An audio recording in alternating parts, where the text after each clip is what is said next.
Orly, thank you so much for joining Amp It Up. I love having you here. I'm so stoked. Thanks for having me. We met, okay, I'm just trying to go back a little bit here. Yeah. We met in person for the first time at our friend Anaisa's house Yes, because your kids go to school with her kids, exactly. and I'm her neighbor. And you were But dressed like Rainbow Bright, which is was perfect. listen, I wanted to, make a lasting impression, and Yeah, it worked. it was a Halloween party for everybody listening. So it wasn't that crazy, but it was perfect. I dress like Rainbow Bright whenever possible, just on the weekends, sometimes to spice things up. Life is boring. Okay. We got to do something to lift up our energy. And I recognize your name, because I love, meeting other Orleys. I know, my name's Donna Spaldana. It's the Israeli in us. Exactly. And I loved I loved recognizing your name. And then I was like, I think I've met you on Clubhouse a year ago. And then now, we're connected on Instagram. So you are a freaking powerhouse. Oh, geez. And I am so excited to hear your story because you basically are a DIY expert, right? Like you can kind of do and make things out of nothing, which is something I am not capable of doing at all. So I need to hear all the tips and tricks, and I want to hear your story, Orly. So where are you from? Here in LA or where? From here, yeah. I grew up in Calabasas. My dad is from Israel, and he moved to the States, first to Chicago right after the army, and didn't speak a lick of English and took English classes at night while working during the day, and ended up moving to California because he had a friend out here. And my mom is born and raised here. Her parents, her dad is German and her mom is Russian, and they moved here, moved here, and then my mom was born and raised here. And so they met here. And my dad started his business, and both of my parents are entrepreneurs. Neither one of them went to college. They both are, really, really hardworking. My mom's side of the family is crazy creative. Like my grandmother is an artist by trade, and all of the creative blood flow like starts with her and just trickles down to all of us through her, which is amazing. And then my dad's side, my dad specifically, is just such a hard worker, such strong entrepreneurial mind, like really amazing. So I feel like with the two of them, I had a really good sense of anything is possible. If it doesn't exist, you can make it. Like that creative part of like, we would want to go to prom and I would know a dress that I wanted, but like I could never afford it. And so I remember so vividly, we would go shopping at like the Beverly Center. Yep. And we'd try on dresses, and my mom would bring with her like scratch paper, and she would like trace the pattern on us. And then we'd go downtown. Yeah. Go downtown. And she'd be like, let's look, what do you think we can make it out of? And I'd pick something. She's like, no, that's not going to work. Cause that's stretch. Remember the dress. And I'm like, oh, right. And then she would make it for us. And we would have this one of a kind, whatever, for our bat mitzvah, for prom, for homecoming. And so it was crazy cool, by the way. It was really, really cool. It really was. And so she just always had her sewing machines like threaded and plugged in her office upstairs. So it was there wasn't a big barrier to entry. There wasn't like any big obstacles in the way. I had a shirt that didn't fit. I would kind of like run up to the sewing machine and be like, let's see what happens. It wasn't like I got to take sewing classes and buy a machine. Like it was all there. So it made it very easy to just be free with it and figure it out, and I think also I started working at 15 as soon as I could get a worker's permit. And that was really important in my family, like working hard and making your own money and, having that independence that making your own money provides, whether it's from your parents or in your relationship, like whatever. So both of them are like a 50-50 split in how I feel like I do everything. It's so cool. It's interesting to think about. And I wonder if just being also a daughter of immigrants, I was born here in Los Angeles, but my parents are both Eastern European, Israeli. The idea of working hard was never something that we could just like choose. It was kind of like, you got to. Yeah. And both my sister and I were raised to get jobs early. Like we were the kids that were working at Kookaroo at 15, 16, at Jamba Juice. And none of my friends, I went to school in Beverly Hills. So like none of my friends really did. I mean, some of them did, but most didn't. Yeah. And you said you grew up in Calabasas. Yeah. So Calabasas, for anyone that's listening, for the most part, is a pretty well-off uh society or area. Yep. Were you in the mix of it, like in terms of finances, or did you always feel like less than or more than, or how did you grow up? You know, it's so funny because I know that this story, or the story meaning in my own mind, has had a big effect on the way I look at money, for sure. Right. Because I really associated all of the money in that town as gross.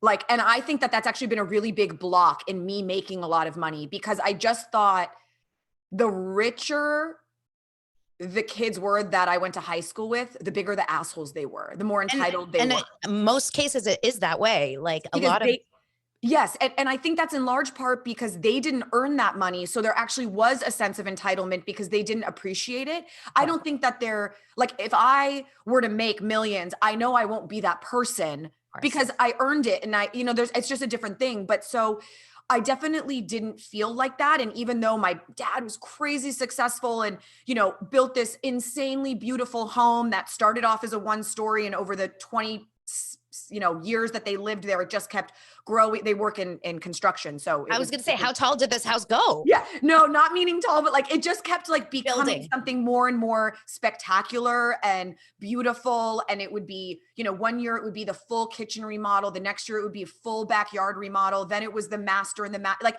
they just kept doing it one step at a time. And so I look back and I'm like, my gosh, I was so fine. You know, we were way beyond fine. Like they were really successful, doing really well. But I think because of my dad's view, it was like, we weren't rich. You know what I mean? Like we weren't, that wasn't our money. You know, I had a Honda Civic and I paid the payments on that. I had a Honda Civic. Yes. I mean, a Jetta. Those were my two cars, my two little starter cars. Yeah. My sister had a Jetta and I had a Honda Civic. Yeah. And we, you know, I remember one of the coolest things that my dad did, and I am going to do it for my kids, and I cannot recommend it enough, is when we got our cars, when we got our leases, my dad helped with the down payment to get it started. And then we had a monthly payment, whatever it was, you know, $220 a month or whatever. My dad would say, you have to pay me the money. It needs to be sitting on my keyboard at the first of every month. And if it's not on my keyboard, you got to give me the keys. You can't drive the car. So I would have to put, you know, and I worked at Sagebrush Cantina, a restaurant, and I had to put the money on his thing every month. And at the end of high school, when we graduated, he did this for my sister and told her not to tell me, did it for me, told me not to tell my brother. He had put all that money in a savings account for us. And at the end of it, what he said, the reason it was such a good lesson is that at the end, I can't remember now exactly the amount, but it was like $9,000. It's a lot. A lot. And he was like, look at how much money you can save if you just put away $220 a month. Look at that bank account. And so not only did I get the lesson and the responsibility of paying for my car, I was paying for it. I mean, I didn't know I was ever getting it back. I was paying for it, money in, money out, fine. But then I also got the double lesson of the value of saving and, you know, prioritizing and all of that stuff. It was the coolest thing. I was so smart. It was such a great idea. You know, I feel like I want to do this for my kids. This is a genius idea. I feel like so many times, you know, and I don't know. I mean, you're a mom too, and we can get into this.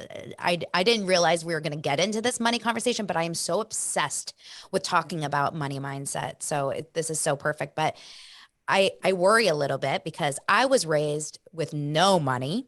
But not my grandparents, my stepdad and my mom started to become successful as I was, you know, going through elementary and then high school. And by the time I graduated high school, we lived in a beautiful home in Hollywood Hills. When I was in, you know, second grade, we lived in a tiny little rental where the ceiling would fall on my head. So like there was a big difference. But I think it really set me up for success with money. It set me up for like the ability to know that you can't just spend everything you got. You can't I worry about our kids, right? We worry about, because I try to instill that, but like our kids are more spoiled than I was. There's no question. I don't know the balance. My uncle, my dad's brother, Shlomo, I remember him coming to my stepdad's brother is Shlomo. Oh my God. Okay. This is enough. What's your dad's name? Haim. Oh, mine is Ehud. Oh my God. This is so funny. So I remember when, they came and stayed with us and came to visit, whatever, you know, came for 2 weeks or whatever. And he told my dad, he's like, you're giving them too much. Wow. They have too much, the house, the everything. It's too much, you know, it's not healthy. And my dad had, and has shared this dilemma with us. And I think you'll relate to it so much. He's like, I've worked so hard and have luckily been so successful. What am I going to do? I'm going to have 2 houses. I get to enjoy mine and they get to have some other one just for the sake of they don't get to enjoy it. He's like, I punish myself so that they have less. He's like, the only one who gets, I get punished. I don't get to go on the nice vacation. We don't get to go to nice restaurants. I don't get to make this house beautiful. What? So they have less? Yeah. He's like, what the? And it was funny because he goes, it is true. You guys have too much, compared to what he had. And he's like, but what am I going to do? I worked hard to enjoy it. This is my life too. And it was such an interesting thing. I think of that too. Like, yeah, we're raising our kids, but it's also our life. 100%. And I believe in, we just went on a beautiful vacation last December. I believe in taking the vacation.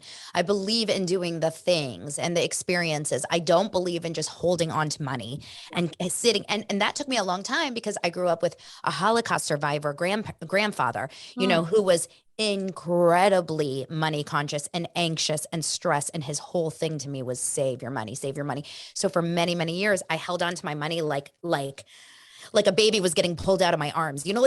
and then I realized the second I started to kind of let it go and invest it in the smart ways. So maybe it was in programs, coaches, schooling, whatever. All of a sudden I feel like it came in more. Like it was like I opened the flow, right? And money is energy. I mean, that's how I have to, and I talk about this so much lately because I think the more we crave it, the more we need it, the more, and we live here in Los Angeles, which is like, come on. I mean, you will always find someone richer than the richest person, like to your left, to your right. Yeah. You can always want more, want more, want more. But I love the fact that you and I just like focus on what's important and we work our asses off, right? Like that's the key. Yes. And I think that it's, it's that lack mentality when you hold so tight because you think that's all you're going to get, right? Like if you knew that you were going to make $1 million a year, right? You knew you were going to make that. If you it doesn't mean you spend like that, right? You don't spend like an asshole and put your family in debt. That's not what I mean. But it's like, if you knew that, just imagine how different your mindset would be, how much less scared you would be to spend because you know that it's money in, money out. It's coming. It's coming. Opportunities are coming. Abundance is coming. These things are coming. And so you don't have to be so scared with every little thing. And it's a fine balance. It's definitely a balance to get to that place. I do feel like I'm more in that place now. And it's interesting because I worked on a TV show for 7, 8 years. I was a series regular on this show. We need to get into all of that in just a second. Don't worry. I'm not skipping over that. Yeah. Okay, keep going. And, and I remember I made good money on that show. Yeah. And I felt more tight than I do now. Yeah. And I don't have that show. And I'm not making as much as I did then, because especially now, like right now, January, I took all of January off. I didn't post a single YouTube video. I didn't do a single sponsored anything. I didn't have a single job. I just decided to shut down and take a minute.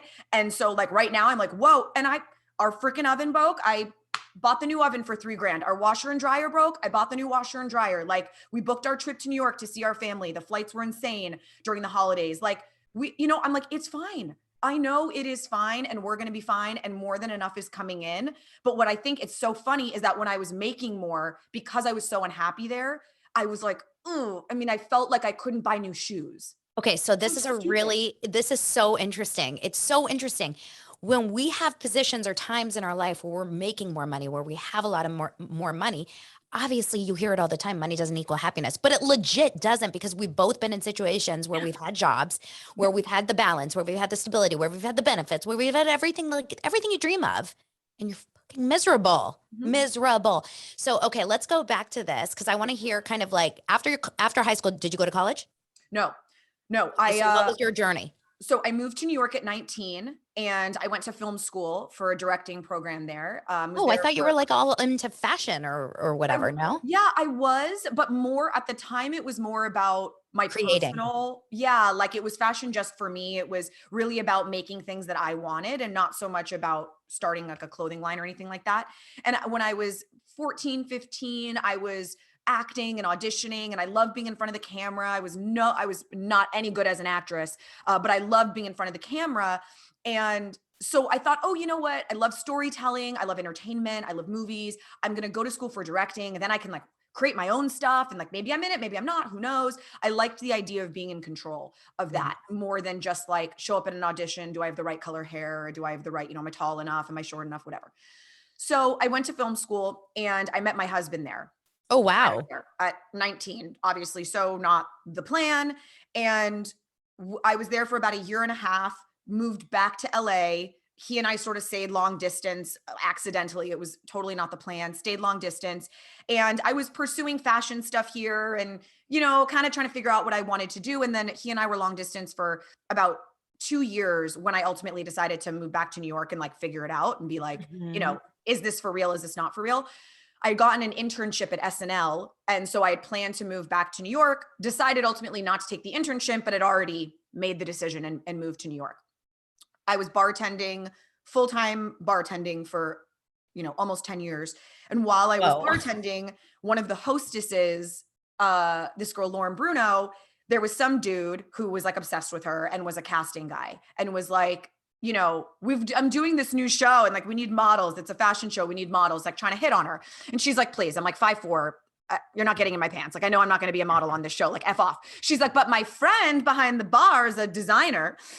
And I went on an audition for this show called Fashion Star. It was on NBC. And I ended up getting on the show. Crazy. And it was way before its time. It's kind of a bummer, but it was a show that was a design competition show. And the judges were H&M, Saks, and Macy's. Oh my gosh. When you put the clothes down the runway, if they liked it, they bid against each other. And in the time between us filming the show and the show airing, they went into production on those clothes. And so at midnight after the show aired, your clothes would be in the stores. Holy It shit. was such a cool show. It was like we had like mentors before like the voice thing. And it was Nicole Richie and Jessica Simpson and John Varvatos. I mean, it was an awesome. Oh my God. What a dream. So what year was this? It's gotta be like 2012, maybe.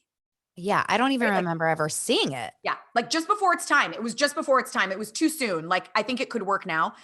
And so I didn't win. I came in 4th place, but I was sort of considered like a fan favorite. And so when they did season 2. Wait, I have to ask you a question. Yeah. Because I just asked my audience this the other day. What's your character on a reality show? Are you Orly? Are you exactly you? Or did they pit you as like were you the nice girl, the evil girl, the competitive? What were you? It was me. It was just very me. But I've got a mouth on me. So there's not a lot of. I like you because of that. Yeah. Like I got into it with someone and I was not trying. I just fucking hated him. And he was a real asshole and he deserved it. And he needed to be called out. And I couldn't help myself. And I was just like. It's a dream reality character. It's a Bethany. I mean, we all need the Bethany. Yeah, it was sort of that. So I definitely didn't attempt to do that, but you forget the cameras are there within 12 seconds. Like, it is a trip. You're there, you're very aware of it. And within seconds, you do not remember they're there. And I don't know how to explain it. They are gone. Yeah.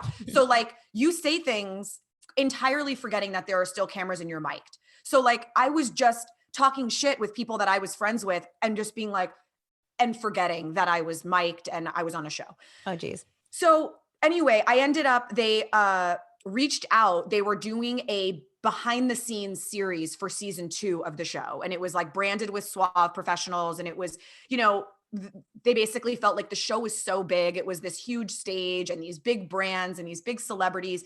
And the audience wasn't able to connect with it in the way that they could with like Project Runway. Mm-hmm. And so they're like, we want some BTS footage that allows people to feel more connected. You sort of bridge the gap between those two worlds. You were on the show, but you're like not a celebrity. And so you can maybe be that person. So it was my first time hosting anything. And I was good at it. Yeah. Like, I like being on camera, but I was being myself. Like, again, like I was no good as an actress. You like want me to pretend to have like some trauma in my life and be like a tortured soul with like a accent of some sort. Not gonna happen. But like being myself, easy peasy. And so I started hosting the show, and then I got an amazing manager whom I'm still with, Normal Adjum. I love him to the moon and back. I know that name. Oh, he's the best. Where is he? Does he have his own company? He has his own company now. Yeah. He didn't at the time, but yeah. And he set up a meeting when I was pregnant with Connor, with Annie Roberts at E. And it was just a general meeting, let's get to know her. And she's like, we're casting this show. It's going to be called The Trend, and it's sort of like Fashion Police, but just for trends. And it's like late night and comedy and fashion. And, you know, I went out on the audition right after I had Connor. I was literally like nursing in the like pumping in the bathroom and stuff. And I kept So your going. boobs were huge. My boobs were Okay. huge. I looked amazing. It kept going and going and going and going. I was literally staying in my sister-in-law's basement and like was there for 2 weeks because I just like I would wrap it up and they'd be like, "Can she stay for the next one? Like she's moving down. Can she stay for the next one?" Where was it? Here in LA though? No, New York. I had moved back to LA at that point. Because you had your kid here, Yes. but now you're in New York. So what were you going to do if you got it? Was that just for the audition? So I didn't really know. I'm like, Okay. we'll figure out what happens. So I get the call that it went to 2 other people, but they said, but we'd love you to be like one of our guests, especially for the pilot. Will you come for the pilot? So I fly out to New York for the pilot. It's a little off. Chemistry's a little off. It's not quite working. I get a call 3 days later that I never signed my deal. And I'm like, I didn't get the show. Why did I need to sign the deal? So for anyone that doesn't know, when you screen test for something, let's say there's 5 people screen testing, all 5 people have to have a fully executed agreement of what you're going to make, how much money, reimbursement, this and that, all the different elements of a contract. Whoever gets the job, that contract gets signed. And so they make you do that prior to going in and testing because they know that if you know you got the job, you're going to ask for so much more because you have leverage. Yeah. This was always in the casting world. This was always a sticky day, right? Like making sure those deals, and it was always last minute with the lawyers on the phone, et cetera. Yeah. Exactly. So for whatever reason, my deal had never been signed. They knew that they were going with this other person. So they didn't worry about it. I didn't worry about it, whatever. So I come back from the pilot and they're like, we need you to sign your deal. So my lawyer and my manager are like, I don't know what the hell's going on. Let's just sign the deal. Within 12 seconds of sending it, the director and creator, executive producer of the show calls me and is like, this is one of those phone calls that I just makes my job amazing. I'm like sitting there. He goes, we are recasting and you will be sitting next to Kristen Cavallari. You got the show. Holy. Like, what? So now I'm host. First of all, Kristen Cavallari is there are not enough words in the dictionary to describe what an amazing chick she is. She is, I mean, I literally can't describe it. She's incredible. And it was the most fun. And I flew to New York every week. I had like literally Wednesday, Thursday, Friday in New York, home the rest of the week. Wednesday, Thursday, Friday in New York, home the rest of the week. What about the baby? I had my husband and we had a nanny and it was just a lot of back and forth, and did this show, and the show was a blast. And then the show never got brought back. And then I ended up under like an overall deal at EU, and I did like Fashion Police and Live from the Red Carpet, but not really being used. And then like it's as it happens, a new president came on and wanted new people, and I got sort of sidelined, but stuck in a contract. And, you know, it was like all this weird stuff. And then I ended up going to Home and Family where I started doing DIY stuff. And honestly, that was the first time I did DIY like as a thing that wasn't just for me. Oh, you weren't a DIY girl. So wait, how did they pick you or choose you to do DIY? You must have submitted some sort of content that you could do that. No. So a girl I went to high school with, this girl, Laura Pearson, was a producer on the show. It was a brand new show in its first season. Literally, it hadn't been on air yet. She's like, I'm working on this new show. Do you think you could come on and like, the term DIY wasn't even a term yet. She's like, do you think you could come on and like, I don't know, like teach people how to make something maybe? Be crafty. Yeah. And I was like, sure. Like, what about like ombre bleach dyeing? We could do like flannels or something. She's like, cool. And oh like, my that gosh, was my you first must be the DIY. most fun mom. Well, I am more selfish with DIY. Like, I'm not really a crafty mom. I'm like, I make it because I want to own it. You're not like, guys, let's get down on the floor and paint. No. Yeah, I'm like, let's put on a fucking show. I need a break. Okay, now we're friends again. I got worried for a second. Wait, so now you're on Home and Family as a series regular, or you're every once in a while?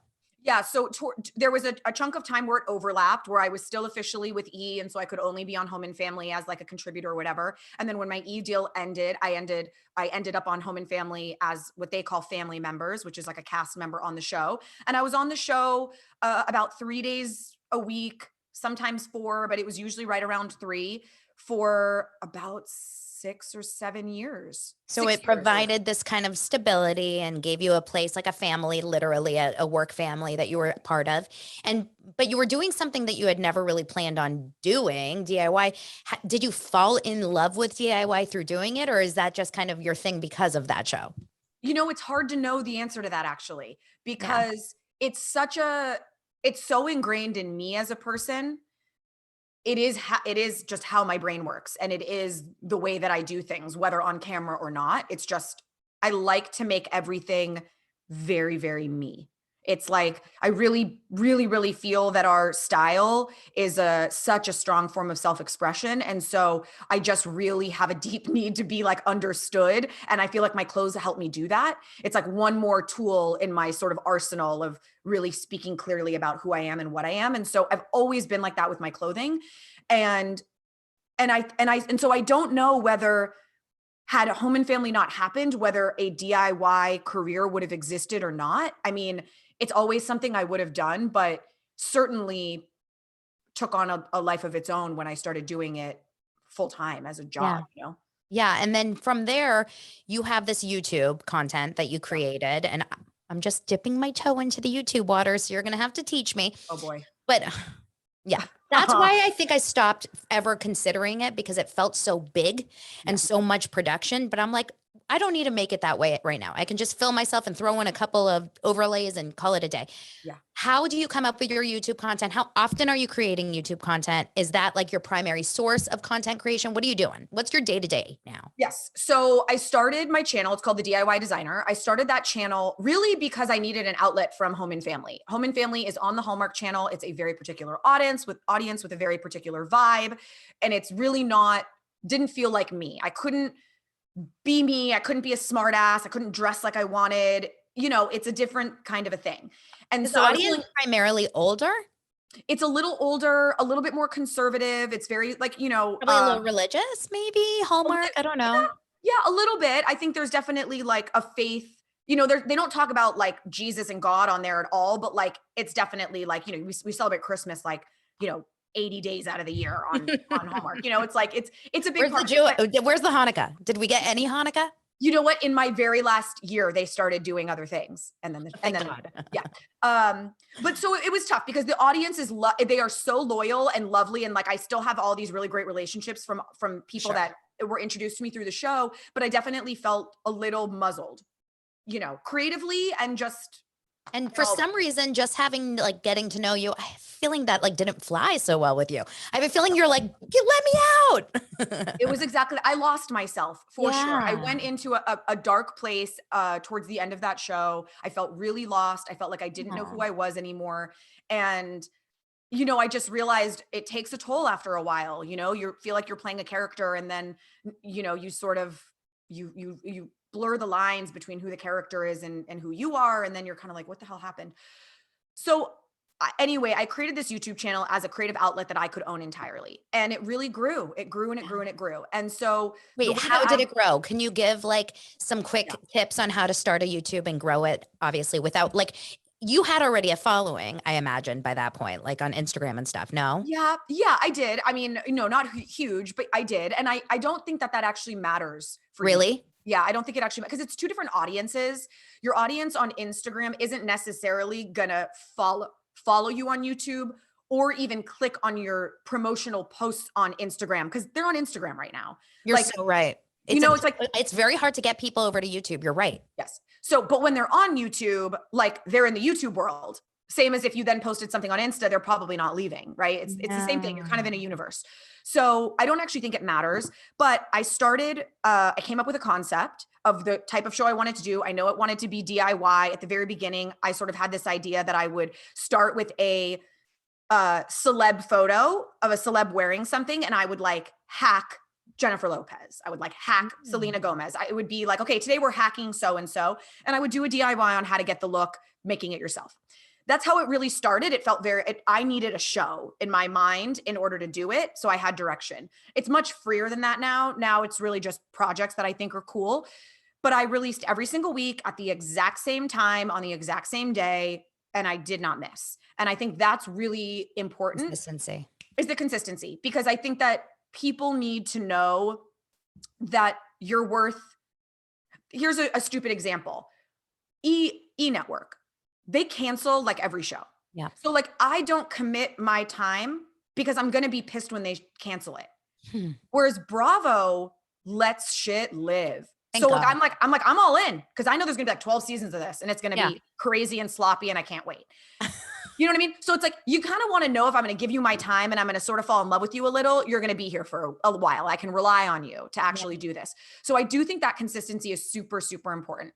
And it just kept growing and growing and growing. Did you get a team with you? Did you have people help you, or you did it all on your own at the No, I beginning? did it all on my own. And this is the thing that I will say that's very, very hard. And it's not the case for everybody, but just the same as Instagram, just the same as all these platforms, you are in a way at the mercy of fluctuations of the platform. Algorithm changes are very difficult to work with. And just like Instagram, there's no like 1-800 YouTube. Hey, can I get some explanation? Like there's no way to talk to a human. You are on your own and it's hard. And so right when the pandemic hit, I did a mask tutorial on how to make your own mask. This is when you couldn't find them. And I was literally like a sweatshop in my own house sewing masks for friends who got laid off and were doing Instacart to pay the bills and they had no masks and they were in the market. And her whole group of my friend Carly, her and her whole group of people, none of them had any masks. And so I was literally sewing masks for them and she would come over and I'd give her like 10. She'd come over and I'd give her 10. So I was like, you know what? I'm going to do a tutorial because I'm sure everyone's in this situation. Video blows up. I'm sure. Blows up. Well, turned out that it was the worst thing that could have happened to my channel because what happened is it confused the shit out of YouTube because now I had a video with close to 1 million views that was being watched in every corner of the world by every different age, every different race, every different gender, every different interest. There was no thread of consistency as to who my audience was anymore.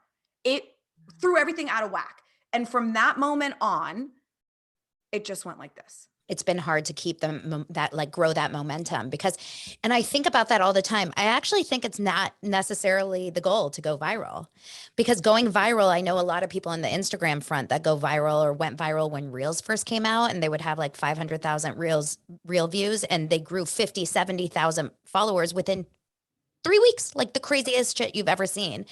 And all of a sudden they didn't know their audience.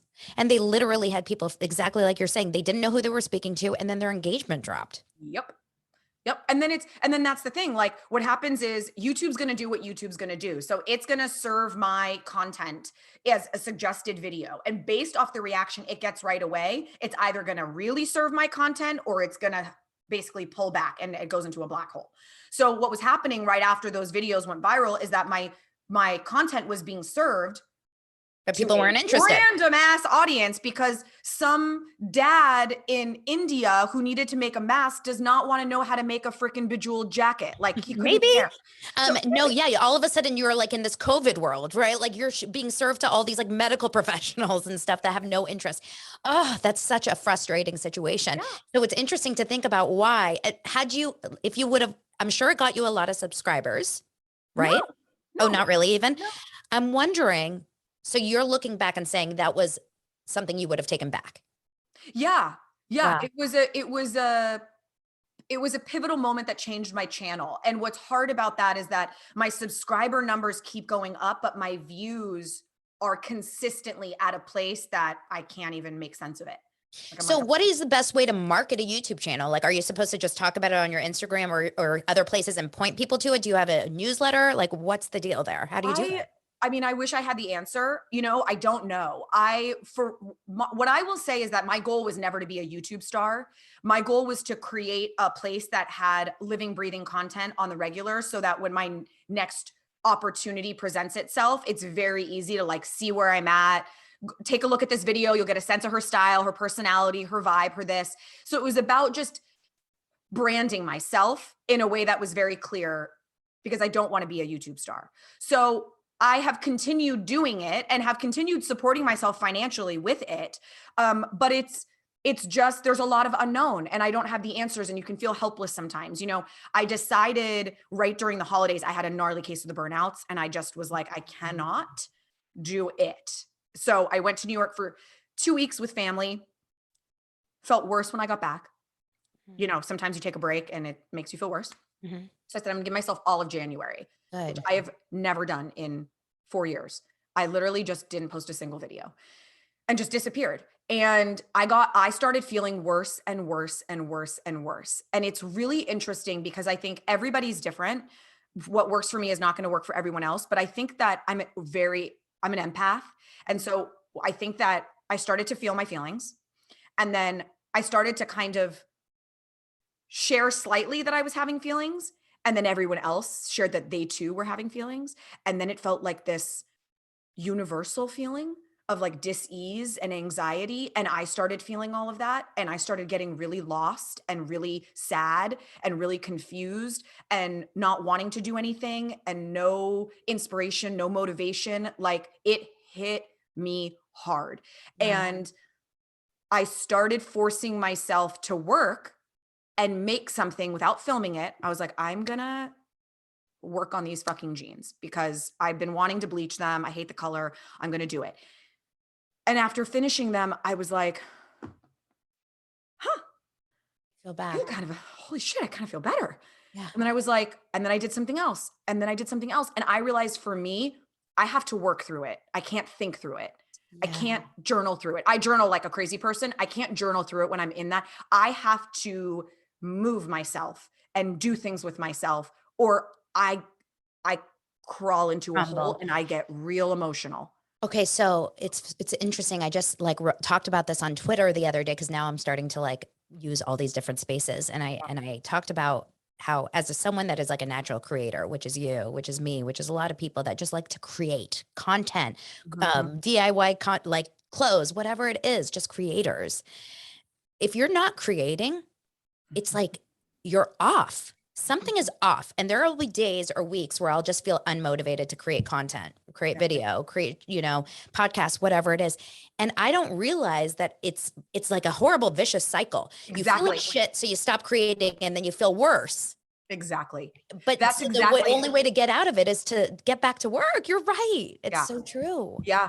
And so it was a big realization for me, for sure. I think I realized why my work is so important to me, and the joy and the satisfaction and the accomplishment that is such a huge part of my personality that it gives me. And so it was a big thing. It was like I was so anxious and upset and emotional, but it was exactly probably what was supposed to happen. It's like I thought I was going to take January off with this renewed sense of like inspiration and creativity and like, oh, I'm so refreshed. And like, that's definitely not what happened, but it gave me something I didn't anticipate. And I think that's actually better. And it was the realization that when I feel like this, I need to push through with work and not sit back and just, dive into my own brain.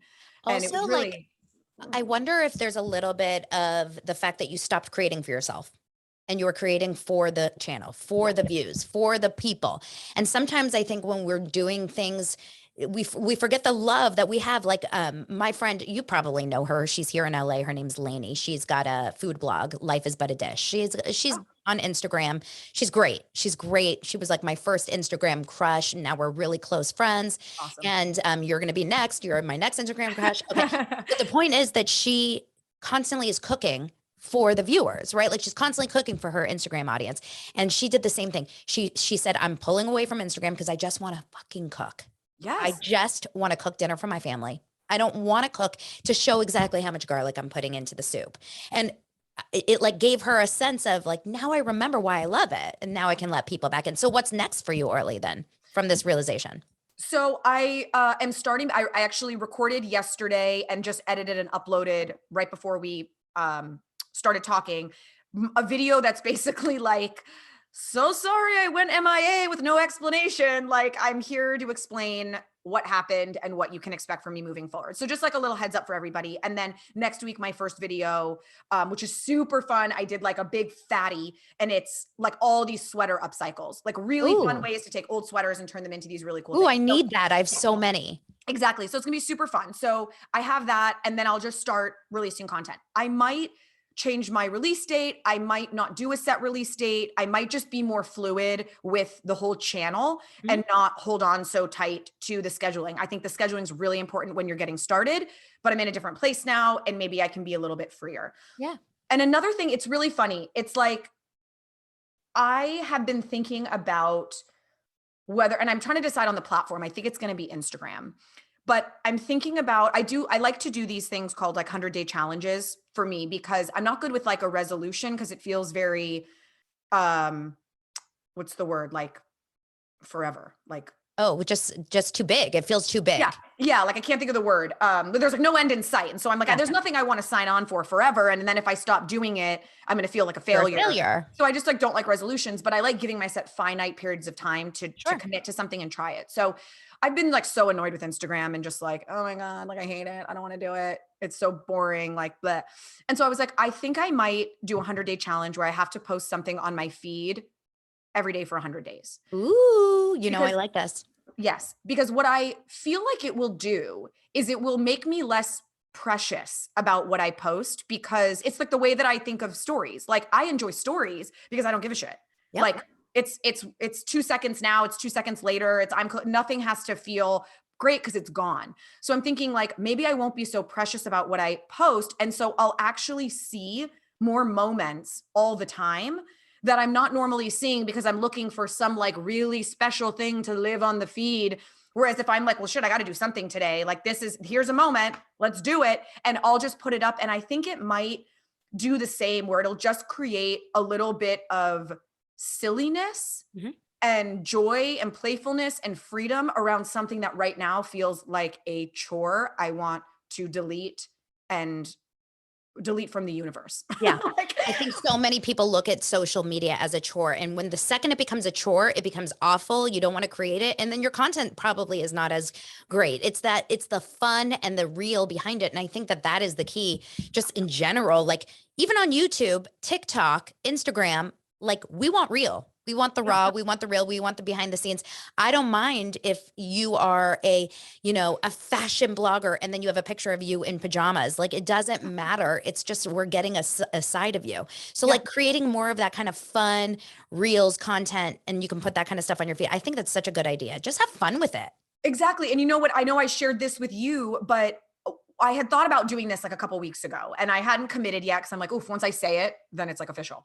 So I hadn't committed yet, but I had played around with a couple of days of like seeing what it was. And I was so inspired by you, because I feel like there's this, first of all, there's a consistency. Either the algorithm knows that I like you, so I see all of your stuff, but like I see all your stuff every time, and it Oh, feels that's very, amazing. it feels very, very consistent to me. And it's not this like hugely produced big moment. It's like you being like, yo, and like saying something and then moving on with your day. And so that moment inspired me to be like, okay, it doesn't always need to be this produced piece of content. And so I was reading this book, and there was a quote in it that I circled and posted on my story. And I was like, you know what? What if I were to like read it instead of just post it on my story? If I'm going to do 100 days, I'm going to have to do more than fashion, because I can't do that many DIYs, that many Also, outfits. you are more than fashion. Like, Exactly. why are we just one thing? Yeah, exactly. And so I read this little piece from this book, and it created such an interesting engagement. I mean, some which was amazing, some which was really bizarre, but like it got about as many views as my DIY reels get that are fully edited and whatever. And it was me just sitting in front of my window reading a little caption and not even sharing my thoughts on it, just going like, woo, at the end. Like that was it. And so it did open my mind to like, okay, if I'm not so precious about it, I think I'm going to find inspiration in more places, and that'll feel good. Yeah, I think what's interesting of what you're saying with the algorithm, that piece of content I saw, and I don't see all your content. Yeah. And so that now I see it more because I engaged with you on that, and then I shared you and you share, and that's how Instagram works. But I think 100%, if anyone takes anything from this, it's like there's no rules, right? There are no rules when it comes to showing up on social media and marketing yourself. It's just about kind of serving yourself and doing what feels good. So Yeah. if you crave getting on stories and reading a thing, you can put it on your stories, but you can also put it on your feed. Who says you can't? Plus, Instagram is like going to change everything up, let's be honest, with their chronological versus algorithm versus who knows. At the end of the day, they just want, video content is going to be key. Obviously, that's number one. But I think people want to get the eye into who you are, and they didn't know that you had that side where you're reading books and you're interested. Yeah. So No, I think it's very true, because, the way that I feel about Instagram right now is I feel like I'm let's say I am going to sit there and scroll for 20 minutes. I feel like I'm signing up to watch 20 minutes worth of commercials. That's Mm, just what it is. I feel like that's like all it is. ads, like people are like advertising themselves. That's all it is. It's either some, and I get it because I have to do the same thing. Like I launch new merch. It's exciting for me to share it. So I'm sharing it there. But to someone else, I'm giving them a commercial of my new coloring merch. Like they're like, Which oh is my not God. fun to scroll. No one No, wants to scroll commercials, but yet we go to TikTok because we want to be entertained. So exactly. how do we bring that kind of energy over to Instagram? I love That's that. that's exactly it. I do think that that's the difference right now that I think people are feeling. And like, I just can't even get myself together on TikTok, but like, Yes, you I can. do think that that's the difference right now is that people are like, TikTok is addictive and entertaining and wild. And your TikTok is different from my TikTok, is different from their TikTok. Whereas Instagram to me right now feels dull. It Very. just feels like everyone's phoning it in, Mhm. is like the feeling I'm having. And so that's what I'm trying to like pull myself out of it so that like I can enjoy it again. And then I can maybe give something that gives other people a little bit of like that fun entertainment and enjoyment as well. So it's interesting. I mean, we all have our own stories with all this stuff, like based off. But that's actually what you just said is really important. We all have our own story. Mhm. And the only way to really grow your brand, like as Orly, is to share that story. And so, the fashion is just what you do. The DIY is just what you do, but you're so much more than that, right? Like I want to see it all. And I don't want to only be able to see that in your stories. We should be able to go to your feed and see like kind of a catalog of your life. And it doesn't just need to be promotional. Right. It should be a little bit of everything, right? Like it should be educational, it should be entertaining, it should be inspirational, it should be funny, it should be all those things. So, Yeah. okay, wait, speaking of, because we do have to wrap it up here. I could talk to you for 17 hours, I I know. think. Me too. Me too. Where do people find you immediately? Because I know everyone's going to want to after this. Oh, thank you. So on Instagram, it's at Orly Shani. And that's pretty much that across all social, at Orly Shani. And then the YouTube channel is the DIY Designer. And that's on YouTube. You can just search it on YouTube. And then if you go to the DIYdesigner.com, there's a little bit of a hub of other things that I'm doing too. So I just launched this really fun, it's called, I got to come up with a good word for it, but it's a coloring collection. It's basically like a wearable coloring book. It's these really cool like sweatshirts and t-shirts and backpacks and hoodies and duffel bags that have these really fun graphics all over them that are left white to color in. So What? it's like everyone makes something completely custom. It totally represents your own personal style. There's stuff for kids and adults. I have like full families doing it, like husbands, wives, kids, and doing photos with like dad with like the kid up on his shoulders and he's got like a blue hoodie and she's got a pink t-shirt. I mean, it's the cutest freaking thing. And to me, it's really important because it feels like no collection could make more sense for me than something that is DIY-able collection. Like the fact that it's something that like I did some of the design, but then you take it across the finish line and make it very you, like Yeah. that just makes me feel so happy. So it's something that I'm super passionate about. And I'm trying to figure out cool ways that I could collaborate with like artists on one of a kind collections and make, expand and do more. So that's super fun. And I started these new really epic straps. I like macrame with this really beautiful pave rhinestone trim, these like sick purse straps. And they're expensive because they are handmade and the materials are super expensive. And so it's like two totally different things. One is like really fun, playful sort of YouTube merch. And the other is this like high end, fancy schmancy It's so thing. fun. So many Yeah, things. but so it's all on the DIYdesigner.com. That's kind of a hub where you can sort of bounce around and check out. You can also like email me and I always get back to people there as well. I love that. So you guys, I'm going to have all the links in the show notes and you can get to know Orly. And I'm so excited that we are having this conversation. I think it's such an important conversation. I also love that, and then really I have to stop because we could keep this going. Literally, my podcast will be 46 hours long.